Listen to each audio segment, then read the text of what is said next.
para a gente mergulhar nesse tema, corra para vencer, e iniciar com uma pergunta: qual corrida você tem corrido? Olha para a sua vida, para a sua trajetória, e tenta responder isso. Qual é a corrida que você tem corrido? Talvez você diga: não, Caleb, eu não corro, nem faço exercício, eu não estou falando disso. Embora isso seja importante. Mas todos nós corremos uma corrida ou várias corridas, tentamos. Não à toa que você pergunta para a pessoa: e aí, como é que você está? A resposta mais comum que você ouve é: pô, estou na correria, né? Está todo mundo na correria. Que corrida é essa que a gente está correndo? O fato é que todos nós estamos em uma corrida. Estamos correndo uma corrida buscando vencê-la. Muitas dessas corridas são legítimas, outras nem tanto. Muitas a gente tem clareza que estamos correndo essa corrida, outras não. Talvez você só vai se dar conta agora. Uma forma legal de identificar qual corrida nós estamos correndo é pensar, por exemplo, num atleta de alto rendimento. Não sei se você conhece alguém, convive. O cara que disputa alguma coisa em alto rendimento, a gente teve Olimpíadas agora, né? Ele se dedica exclusivamente para aquilo. A alimentação dele muda por conta do tipo de prova que ele vai correr. O corpo dele muda. É legal ver nas Olimpíadas as diversas provas e como o corpo humano vai se modelando de acordo com a prova. Se o cara é da marcha atlética, ele é magrinho, né? Fininho. Se o cara vai jogar peso, ele é forte. Tem cara que é forte aqui, o outro forte na perna, enfim. Não que eu fique reparando, tá, gente, no corpo das pessoas, mas é diferente, tá lá, tá claro, né? Dá para ver. Mas o tipo de prova, de corrida que você vai correr define a tua alimentação, os teus horários, a tua intensidade. Na vida é a mesma coisa também. Então, uma forma de descobrir qual a corrida que nós temos corrido é se perguntar: onde eu tenho intensificado o meu esforço?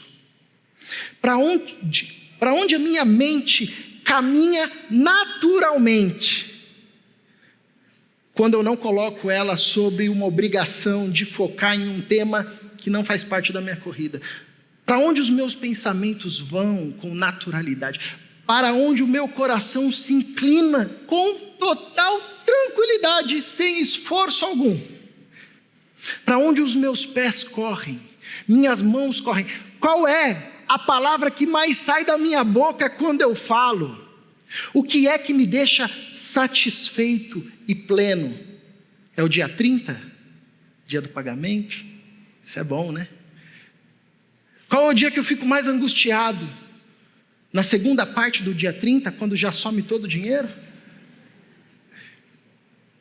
O que altera os meus sentimentos, as minhas emoções? O que me tira de mim? Essas são perguntas que nos auxiliam a identificar a corrida que a gente está correndo. E esse é um exercício importante, porque às vezes a gente está correndo uma corrida e querendo que Jesus corra essa corrida com a gente, mas Jesus está fazendo um movimento contrário, de tirar a gente dessa corrida, como se dizendo: não corre essa corrida, porque o fim dela é a sua destruição. Eu não vou correr essa corrida com você. Eu não te chamei para correr essa corrida. Essa corrida está matando você. Qual corrida você tem corrido? O Evangelho também nos convida para uma corrida. Talvez você fale: nossa, não gosto de corrida. Eu também não gosto, tá, gente? Mas o Evangelho nos convida para uma corrida. Não à toa que Paulo, por exemplo, vai usar metáforas relacionadas ao atleta para descrever a nossa caminhada com Deus. E eu quero te convidar a olhar o texto de Hebreus, capítulo 12, do verso 1 ao verso 4. Se você está com Bíblia aí, leia juntamente comigo, Hebreus capítulo 12, do verso 1 ao verso 4. Depois eu vou projetando os versículos, mas eu queria te convidar para, nesse primeiro momento, fazer essa leitura comigo. Você pode deixar a sua Bíblia aberta aí, fazer suas anotações, seus destaques, enfim, grifar os versículos que mais falarem ao seu coração. Isso é um exercício legal também. Hebreus capítulo 12, do verso 1 ao verso 4, diz assim: portanto, também nós, uma vez que estamos rodeados por tão grande nuvem de testemunhas, livremo-nos de tudo que nos atrapalha e do pecado que nos envolve, e corramos com perseverança a corrida que nos é proposta, tendo os olhos fitos em Jesus, autor e consumador da nossa fé. Ele, pela alegria que lhe fora proposta, suportou a cruz, desprezando a vergonha, e assentou-se à direita do trono de Deus.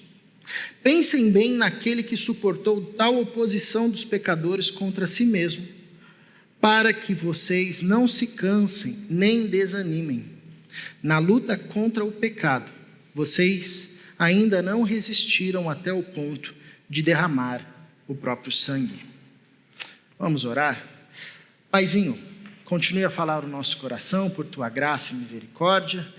O Senhor já nos tem falado por meio dos louvores, por meio da comunhão que desfrutamos aqui, e agora a gente pede que o Senhor continue a nos falar por meio da tua palavra, que o Senhor nos conduza, que o teu Espírito Santo faça ficar no nosso coração apenas aquilo que vier do Senhor, em nome de Jesus, amém. Bom, a partir desse texto a gente pode pegar alguns conselhos e ensinamentos que vão nos direcionar, nos encorajar para a gente correr bem essa prova e para a gente vencer, completar, concluir essa corrida para o qual nós fomos chamados, essa corrida que nos é proposta. É interessante que esse texto de Hebreus, assim como todo texto bíblico, quando ele entrega para nós imperativos do tipo, vivam assim, façam isso, deixem de fazer aquilo, mudem, não sigam mais esses caminhos, enfim, quando a Bíblia nos apresenta esses imperativos, parte de um ponto em comum, que agora, porque fomos encontrados por Cristo Jesus, nos encontramos com Ele, nascemos de novo, é possível a gente viver essa nova vida. É possível, sim, vivermos esses imperativos. Então, quando nós estamos diante de um texto que usa a ideia e a linguagem da corrida para dizer para nós e nos encorajar para que corramos essa corrida, parte do pressuposto que nós temos condição em Cristo Jesus de correr essa corrida. Essa é uma corrida diferente de todas as outras, porque não é aquele tipo de corrida que você tem que se inscrever. Nessa corrida você foi inscrito. Deus, em Cristo Jesus, te inscreveu para essa corrida. E Ele te deu um tênis, melhor do que todos os outros tênis. Ele te equipou com material de primeira qualidade. E Ele colocou à sua disposição não apenas equipamentos para você correr essa corrida, mas um treinador que, olha, é incrível. Não para um minuto, 24 horas por dia, 7 dias da semana, o ano inteiro, que é o Espírito Santo, que te ensina como correr, que te ensina como a não correr, que te encoraja quando você fala, eu não vou conseguir, que te dá sabedoria e diz, opa, agora reduz um pouco o passo, e que diz, não, agora acelera, vamos lá, tem que acelerar, enfim. É a partir dessa consciência que o autor nos chama a correr essa corrida, porque se não for assim, não é possível. Não tem jeito. E porque nós estamos nessa corrida que nos é proposta, ou seja, você não precisa inventar a corrida, ela já está aí. Você não precisa criar o caminho, o percurso, ele já está posto pelo Senhor Jesus. Você não precisa se inscrever nessa corrida. Você foi inscrito em Cristo Jesus. O que você precisa fazer? É correr. Movimentar os seus pés. E como que a gente pode correr para vencer? Algumas dicas que nós podemos ver desse texto. E a primeira é olhando ao redor. Olhando ao nosso redor, para aquilo que o autor vai chamar de tão grande nuvem de testemunhas. Se você é uma pessoa atenta, já percebeu que o versículo 1 começa com um portanto. E se você levou a sério a aula de português, coisa que eu não fiz, né? Você vai perceber que esse portanto conecta o capítulo 12 com aquilo que veio anteriormente. Dica de interpretação aí, quando você estiver estudando a Bíblia, toda vez que você vê um portanto, mais, todavia, contudo, eu tenho que voltar para o capítulo anterior. Eu vou dar um resumo aqui, depois você lê em casa, fica a tarefa de casa para você meditar essa semana. O capítulo 11 vai nos falar acerca daquilo que nós chamamos de Galeria dos Heróis da Fé. É um capítulo incrível, que vai descrever a história de homens e mulheres do Antigo Testamento, que viveram antes dos cristãos aqui desse contexto, antes de nós, e que caminharam com Deus, e que por conta da sua fé em Cristo Jesus, a sua fé em Deus, a sua fé no Messias que haveria de vir, obtiveram bom testemunho. Terminaram essa corrida bem. Caminharam e perseveraram até o fim. Então vai nos falar de Abel, de Enoque, de Abraão, de Moisés, enfim, vai descrever os patriarcas, vai descrever um pouco da história deles, mas não como um historiador que olha para trás para catalogar as datas e os eventos, mas que olha para trás para identificar que todos eles caminharam por fé. Que a caminhada desses irmãos se deu por fé. E aqui já é uma primeira lição para nós. Essa é uma corrida que se corre pela fé. Lembrando que para o autor de Hebreus e para o texto bíblico, fé não é um acho que, né? No nosso linguajar cotidiano, a palavra fé às vezes é sinônimo de talvez, né? Tipo, vai lá fazer uma fezinha, quem sabe você vai conseguir, né? Não. Para o autor de Hebreus, capítulo 11, versículo 1, fé é uma certeza e uma convicção. Fé é a certeza e a convicção de coisas que se esperam, de fatos que se não veem. É uma certeza e uma convicção.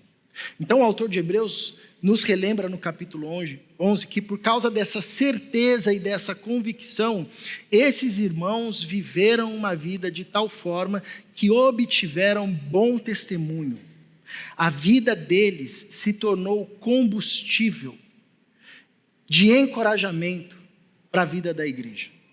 Por isso que ele começa, portanto, também nós, uma vez que estamos rodeados, uma nuvem de testemunhas, ele nos convida aqui a olharmos para essas pessoas.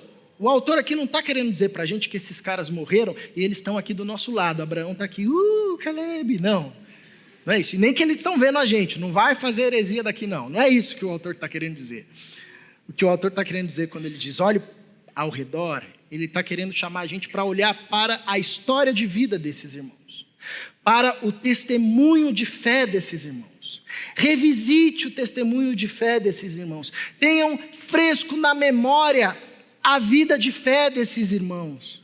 Aprendam com esses irmãos. Olhem e vejam como essa certeza e essa convicção que estava no coração deles, até mesmo em momentos às vezes de crise, de alguma dúvida, isso foi um alicerce que fundamentou a jornada deles, a tal ponto que eles obtiveram bom testemunho. Olhe ao redor. Então essa corrida, a gente corre olhando para trás, olhando para o testemunho desses irmãos que foram antes de nós, aprendendo com eles. Por isso a todo instante a gente se encoraja mutuamente para mergulharmos nas Escrituras. Não é apenas por conta de um conhecimento técnico, informativo, para você ficar decorando o versículo. Não é isso. É que quando nós nos debruçamos, nos alimentamos da palavra de Deus, a forma como Deus usou esses irmãos, trabalhou na vida desses irmãos, nos ensina a vivermos os nossos dias, nos encoraja espiritualmente, emocionalmente. É aquela sensação que a gente tem às vezes de ler um versículo e falar, caramba, esse aqui foi para mim. E isso fortalece o nosso coração. Isso renova o nosso ânimo. Isso firma os nossos passos. Ou nos confronta. Ou diz, nossa, eu estava com a ideia errada, ainda bem que eu vi aqui a história de José. Ia fazer igualzinho. Ainda bem que eu vi aqui a história de Caim. Estou com raiva do meu irmão, preciso tratar isso. Não posso chamar ele para ir para o campo agora, não. Preciso resolver essa questão. Então, nessa corrida, nós corremos olhando para essa nuvem de testemunhas. Para esses homens e mulheres que viveram a partir de uma certeza e de uma convicção. E o testemunho de fé deles nos é fonte de encorajamento. E também nos é fonte de confronto. O meu pai tinha uma ilustração que ele contava nas pregações, e contava para mim também. Não está na Bíblia, tá, gente? Isso aqui veio da cabeça do meu pai e faz um sentido, eu acho, pelo menos fazia para mim. Ele dizia, imagina que você morre. Já começa bem, né? Já imagina como morrer. Você vai lá, você chega no céu e você vai conversar com Estevão. Vai conversar com os homens e mulheres que viveram antes de nós, com aquela história de fé, aquele testemunho. E vamos supor que quando eles morreram, eles não tiveram a oportunidade de ver a continuação da história. Então eles morreram e a última cena que ficou na cabeça deles é a última cena que eles viram. E o que eles sabiam de mundo e de existência era aquilo que eles sabiam mesmo. Eles não viram o mundo em um data show, né? Assim, passando depois. Não. Imagina que você vai conversar lá com Estevão. E aí você chega para Estevão e diz assim, Estevão, seu testemunho de fé foi incrível. Nossa, me inspirou a forma como você acolheu o Evangelho, testemunhou do Evangelho, até o ponto de ser morto, apedrejado. E aí Estevão viraria para mim e diria assim, não, Caleb, que legal, mas eu fico imaginando você, 2000 anos depois. Se na minha época, que era quando a fé cristã estava ali começando, já estava ruim, eu fico imaginando 2000 anos depois. No seu contexto, deveria ter sido a perseguição pior.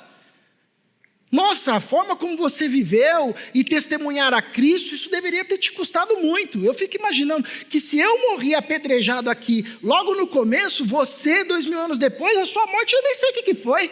Lança-chamas, enfim, foi pior que tudo. Eu falo, não, que isso, Estevão? 2000 anos depois, eu vim do Brasil, terra do samba, lá estava tudo certo.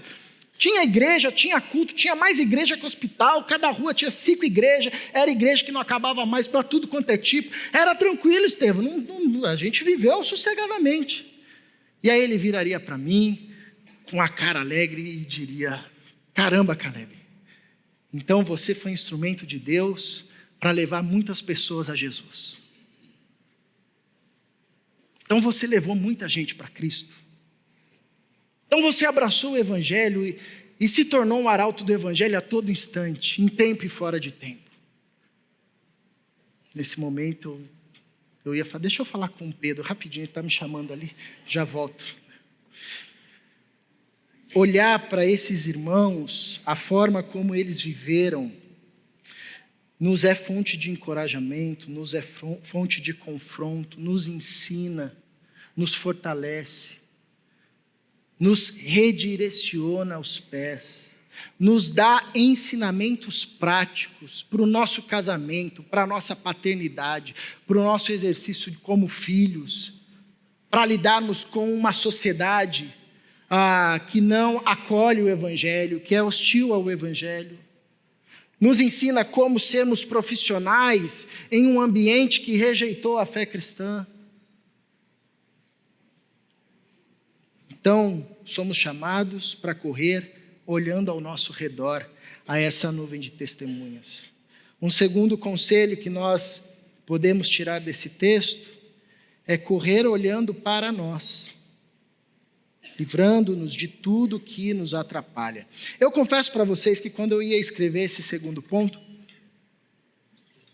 eu escrevi, corra olhando para você. Correr olhando para si, isso tem uma certa lógica e uma certa pedagogia. Mas é interessante que a proposta do autor é que olhemos para nós. O texto é comunitário. A corrida é comunitária. Não é um que vai ganhar. É toda a igreja que vai chegar e cruzar a linha de chegada. Essa é uma das ênfases do capítulo 11 e do capítulo 12, porque ele vai terminar o capítulo 11 dizendo, olha, esses caras viveram uma vida incrível, fizeram coisas extraordinárias. A gente olha e diz, uau, que vida! Mas ele termina dizendo, mas eles não receberam tudo o que foi prometido para eles. Antes, eles aguardam que a gente corra também, para que na nossa corrida eles sejam aperfeiçoados. É como se o autor estivesse dizendo, Deus trabalha com um povo. Ele levantou e carregou esse povo no Antigo Testamento. Ele levantou, levanta e carrega esse povo no período que nós chamamos de Novo Testamento, que somos nós. E a corrida só acaba quando esse povo chega junto. Não é a minha corrida, não é a sua corrida, é a nossa corrida. Porque se eu atravessar a linha de chegada sem o meu irmão, eu não entendi qual foi a corrida que me foi proposta. A gente chega junto nessa corrida. Se precisar, a gente diminui o passo para andar no ritmo dos mais fracos. Se precisar, a gente pega no colo, caminha 1, 2, 3 mil milhas para chegar todo mundo junto. Essa é uma corrida comunitária. Somos chamados a olhar para os nossos irmãos e perceber que estamos na mesma corrida, fazemos parte de um mesmo povo. E isso nos convida a um olhar comunitário e a uma pergunta: o que é que nós precisamos deixar? Portanto, também nós, uma vez que estamos rodeados por tão grande nuvem de testemunhas, livremo-nos de tudo que nos atrapalhe, do pecado que nos envolve, e corramos com perseverança a corrida que nos é proposta. Livremo-nos de tudo que nos atrapalha e do pecado que nos envolve. Então, precisamos, como igreja, como irmãos, como discípulos de Jesus, obviamente, fazer esse olhar pessoal para o meu e para o seu coração, mas não terminar aí.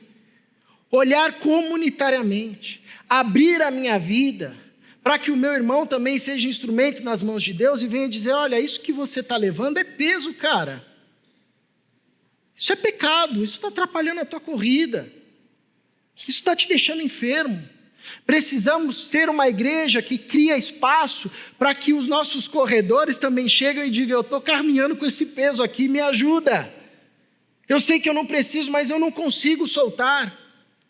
É por isso que a todo instante a gente se encoraja, se incentiva nesse movimento comunitário, nesse movimento do discipulado, de orar uns pelos outros, interceder uns pelos outros, de participarmos da comunhão. Porque a fé cristã é comunitária. Essa corrida é uma corrida comunitária. Vai chegar todo mundo junto. É para chegar todo mundo junto. Enquanto o último não chegar, Deus vai esperar. E quanto mais cedo a gente perceber isso, mais a gente avança quanto igreja. É interessante que é muito comum a gente ouvir assim, falas do tipo, por que Jesus não volta, né? Já deu, Jesus, tá legal, mas pode voltar aí, né? Acaba, não tem mais jeito. E é interessante como Jesus atrela a sua volta, e Pedro vai falar disso também, com a evangelização, com a proclamação. É como se Deus tivesse um profundo desejo e aguarda todos que Ele chamou para chegar nessa corrida. E Ele é paciente, a gente é impaciente, porque a gente só olha para a gente, não, eu já estou aqui, já estou chegando, pode acabar, não. O olhar é comunitário. E é interessante que o autor, parece que ele traz 2 elementos que a gente deve prestar atenção, que se relacionam mas que também podem ser vistos de forma diferente, separadas, né? Livremo-nos de tudo que nos atrapalha. Algumas versões trazem, livremo-nos de todo o peso que nos atrapalha e do pecado que nos envolve, ou do pecado que tenazmente nos assedia.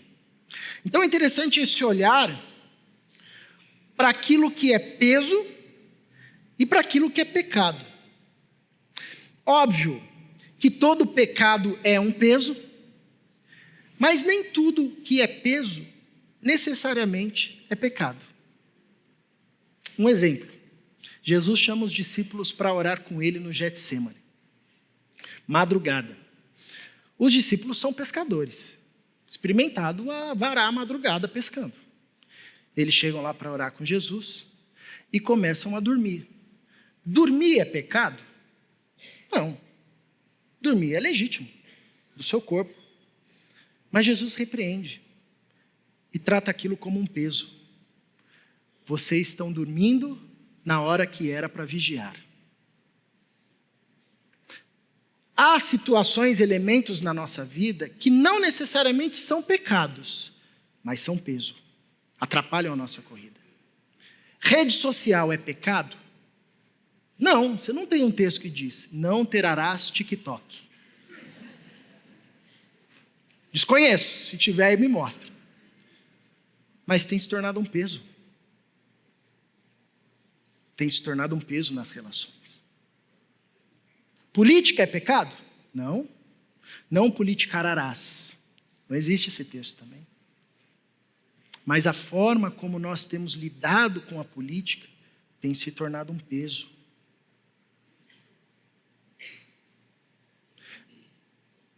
Tantas outras coisas que em si não constituem pecado, mas são um peso. Sabe uma coisa que eu reparei tempos atrás, e falei, me ajuda a mudar isso aqui, Jesus. É que eu ia dormir, e a última coisa que eu via quando eu ia dormir era o celular. E quando eu acordava, a primeira coisa que eu via era o celular.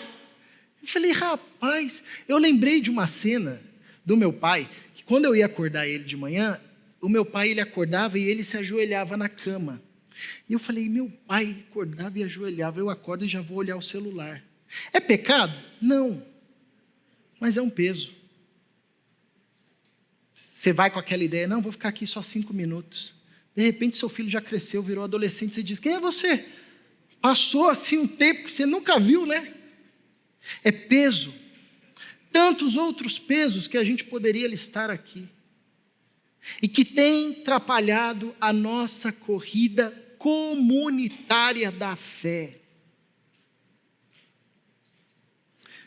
E nós somos chamados como igreja a olharmos isso.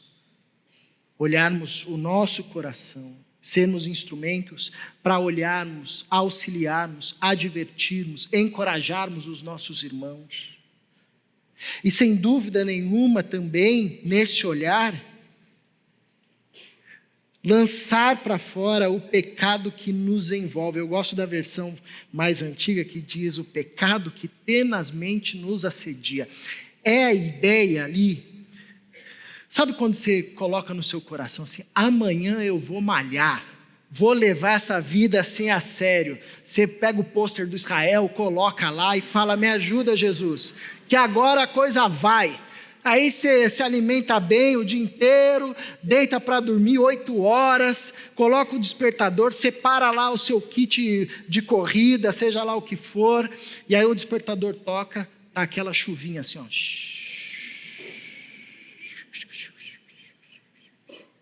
E aí o cobertor te abraça e fala, não vai, fica aqui. A tua esposa que sempre te chuta diz, fica aqui meu bem, não vai agora não, está tão gostoso aqui. Aí você fala, amanhã eu vou. Né?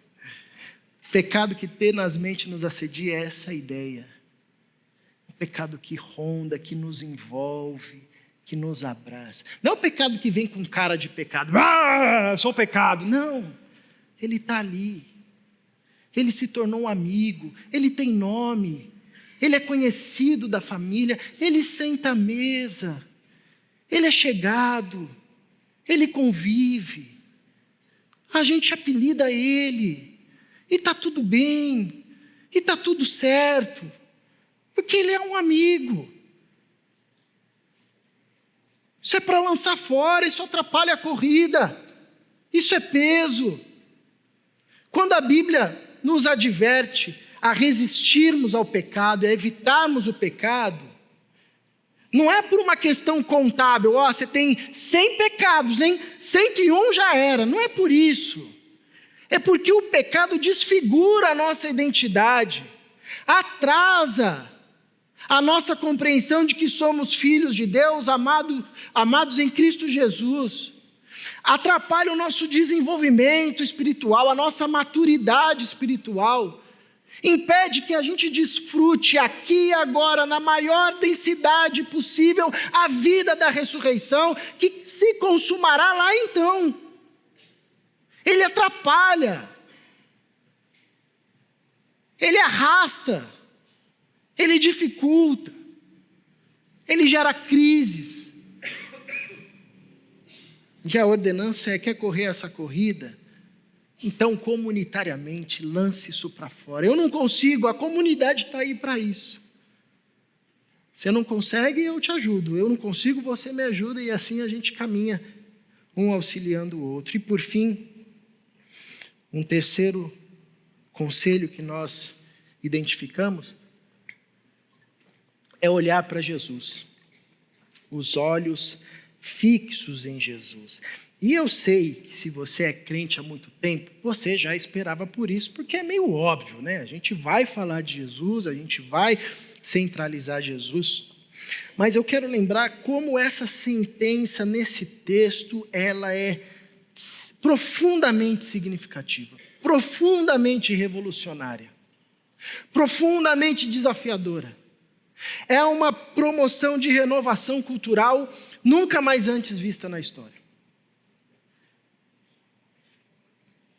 O livro de Hebreus, o cerne do livro de Hebreus, é apontar para Jesus Cristo, é fazer com que os seus leitores ergam os olhos e vejam que Cristo é superior a tudo que se viu.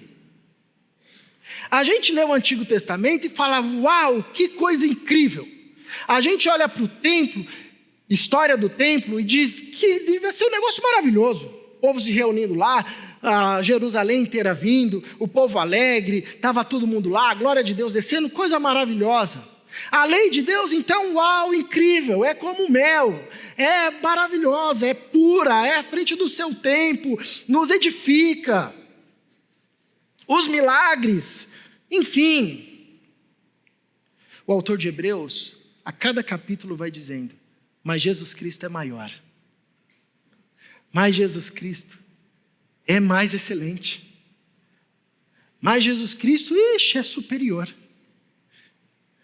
Mas Jesus Cristo é o sacrifício definitivo. Mas Jesus Cristo é maior que tudo. Talvez você diga: se a gente já tem uma nuvem de testemunhas, e gente, é gente pra caramba, hein? Pensa aí nos homens e mulheres que caminharam com Deus no Antigo Testamento. Dá para uma vida toda, né? É testemunho que não acaba mais. Talvez você diga: mas já está bom, não está bom? Não.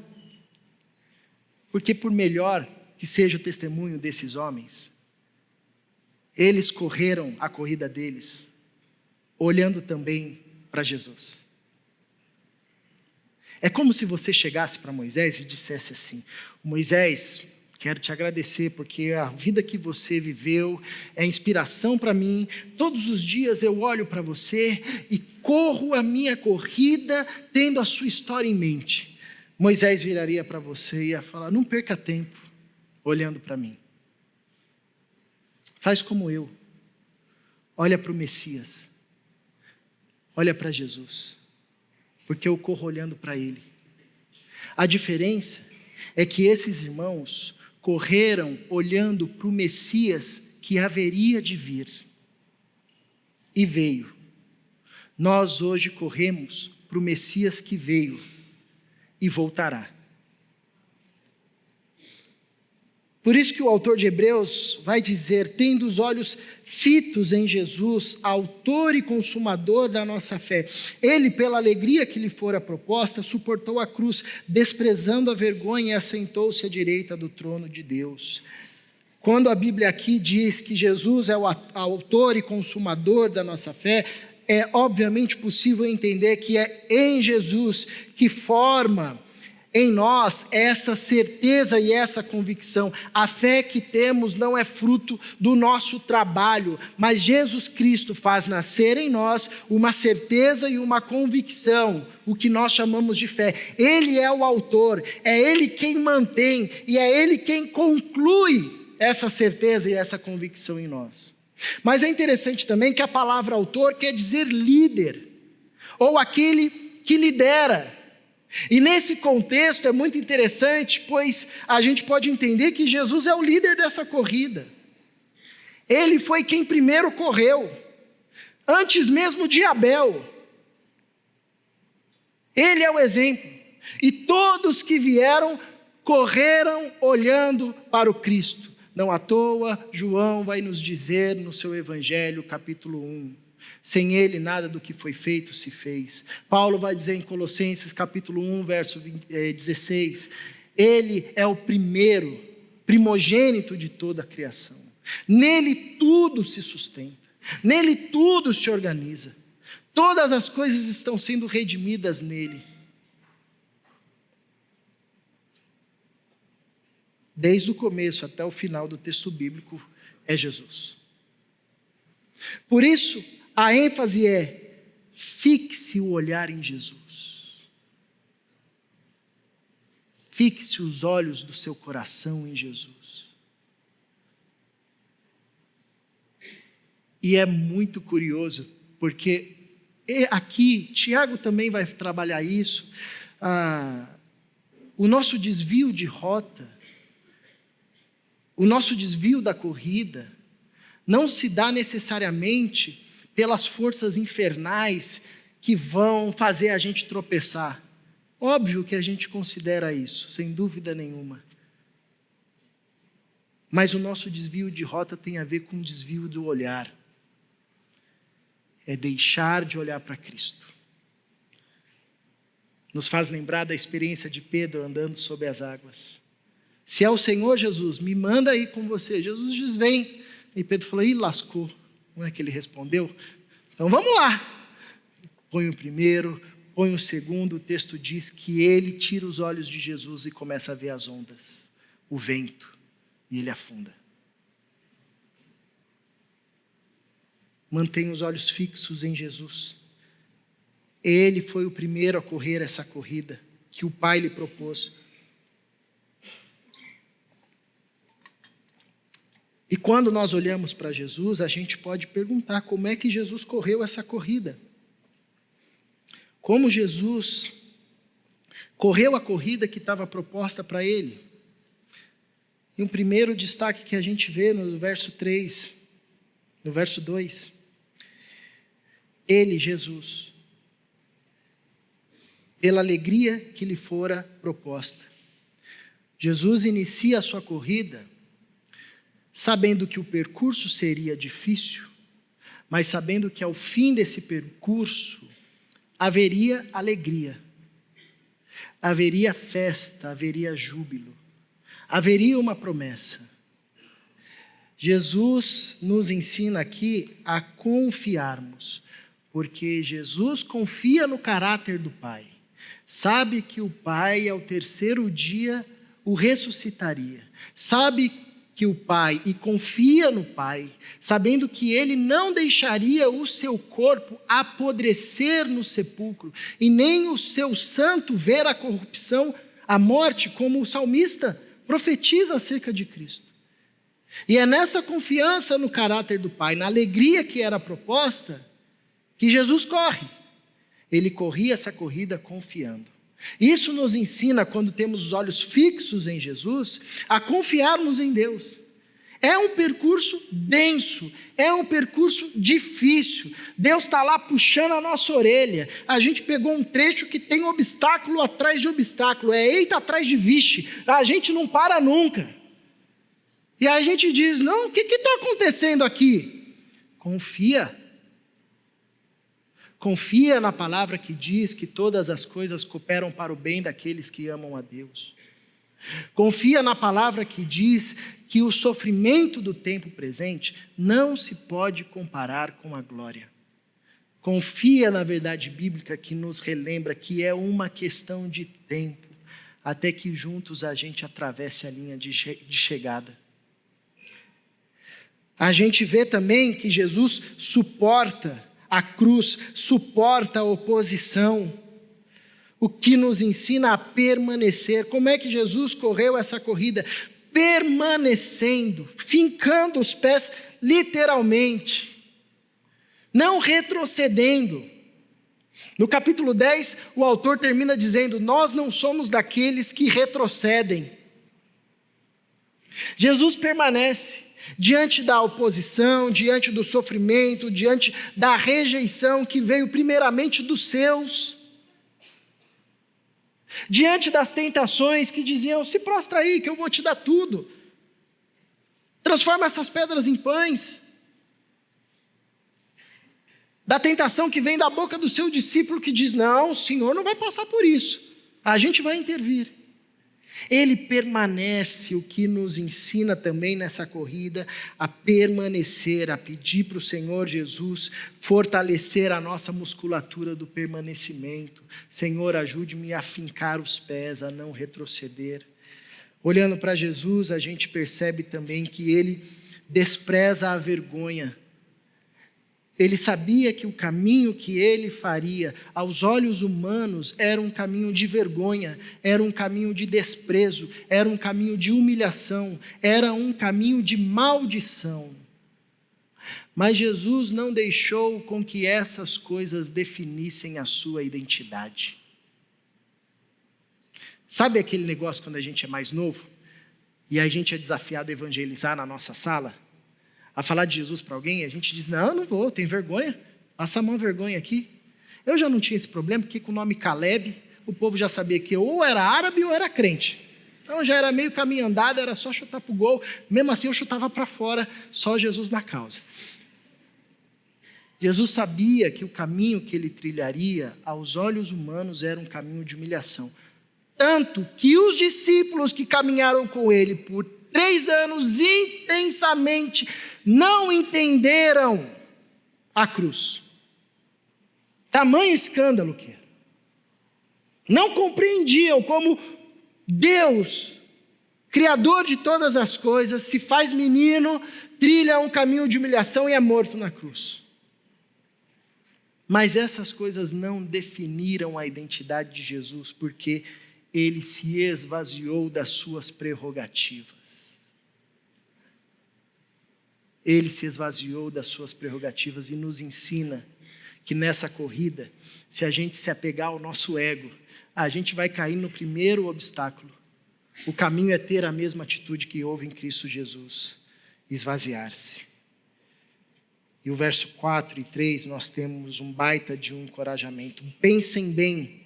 Novamente, a palavra aqui é considerar. Uma palavra que traz a ideia de um exercício matemático. Bota no papel, soma, faz o cálculo.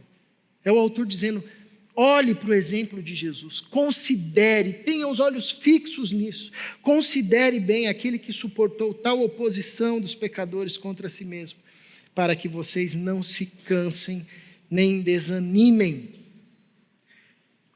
Se você está cansado na caminhada com Deus, possivelmente os teus olhos se desviaram de Cristo. Quando nós desviamos o nosso olhar de Cristo, um efeito primeiro é o cansaço e o desânimo. Para que não nos cansemos e nem nos desanimemos, somos chamados a considerar profundamente o ministério de Jesus.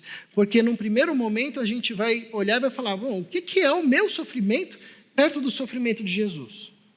Todo sofrimento é sofrimento, sem dúvida nenhuma. Mas o que é o nosso sofrimento diante do sofrimento de Cristo? O Filho de Deus. E segundo, nós seremos encorajados com a verdade Porque Cristo venceu, nele nós também podemos vencer. Na luta contra o pecado, vocês ainda não resistiram até o ponto de derramar o próprio sangue, que pode ser aqui uma referência primária ao martírio. Essa corrida não vai terminar com louros, medalhas, porque os caras que correram antes não terminaram assim. Esses irmãos, quando estavam lendo aqui, eles entravam nas arenas, não era para disputar corrida, mas para serem devorados por leões. Eles não entravam nos ginásios da sua época para assistirem os atletas. Eles entravam como fonte de escárnio. Resistam, mesmo que venha forte perseguição sobre vocês. Porque vocês não derramaram ainda o próprio sangue, e sem dúvida aqui uma referência a Cristo Jesus, que foi fiel até o fim. Correu a corrida e venceu, derramando o próprio sangue, nos dando a possibilidade de vencermos também. Talvez você se pergunte, mas qual que é o prêmio e a vitória? Legal, você só falou de como correr, mas o tema era corra para vencer. Eu quero vencer, o que eu vou ganhar? Hebreus capítulo 11 termina dizendo, esses caras que correram essa corrida não receberam o prêmio. Estão esperando a gente. E obviamente que o prêmio não tem a ver com uma vida de sucesso, ou um prêmio como os medalhistas olímpicos ganharam. Para um discípulo de Jesus que corre essa corrida com os olhos fixos em Jesus Cristo, o melhor prêmio é a gente chegar junto. E quando Cristo voltar, ouvir do próprio Senhor, muito bom, servo bom e fiel. Foste fiel no pouco, sobre o muito te colocarei. Entra no gozo do seu Senhor. Vamos celebrar. Feche os seus olhos e eu quero orar com você mais uma vez. Paizinho, ajuda-nos a correr com os olhos fixos em Ti, sendo encorajado pelo Teu Espírito, que nos ensina de muitas formas. Uma delas é o testemunho dos nossos irmãos que já correram essa corrida antes de nós e deram um testemunho de fé. Que o nosso coração seja ensinado, confrontado, pastoreado pelo Teu Espírito, por meio da Tua palavra, para que assim a gente olhe para nós como igreja, para que corramos juntos também essa corrida, não individualmente, mas comunitariamente, sendo fortalecido e fortalecendo, abençoando e sendo abençoado,